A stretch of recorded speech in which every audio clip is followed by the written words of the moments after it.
Не виждаш нищо. Единственото, което усещаш и виждаш в живота си, и пред теб е тъмнина. Опитваш се да запълниш празнотите в живота си, но сякаш ти самия си празен. Опитваш се да събереш чупените парчета от живота си, но сякаш ти самия си счупен. И си казваш: невъзможно е.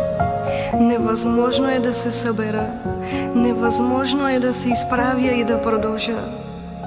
Нека ти разкажа за един, който е готов да влезе в тъмнината, която се намираш. Нека ти разкажа за един, който взема счупеното и го прави цяло. Един, който може да върне смисъла в живота ти. За един, който дава надежда за безнадежните. Този, който повдига падналия и прави цял счупения. Неговото име е Исус.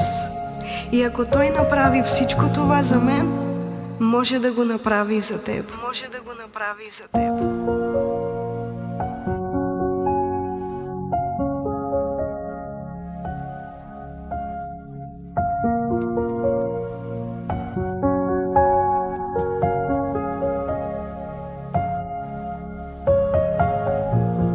В тъмнината чух гласът Исус. Носещ ми, прогонвайки моя страх. Вдъхна в мен причини да продължа.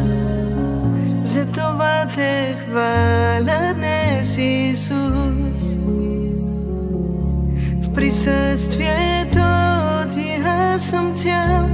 Вярвам ти с душата си. Изправи ме ти на крака и каза ми: върви напред. Свят Исусе, ти спаси живота ми. Подаде ми ръката си, даде смисъл в живота ми. Свят Исусе, светлина в живота ми. Няма друг като теб, Исус.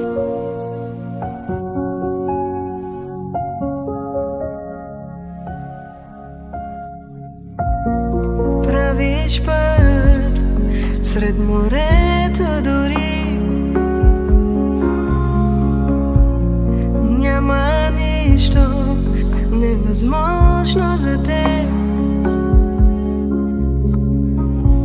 Оставаш верен, когато никой друг не е. За това ще хваля те.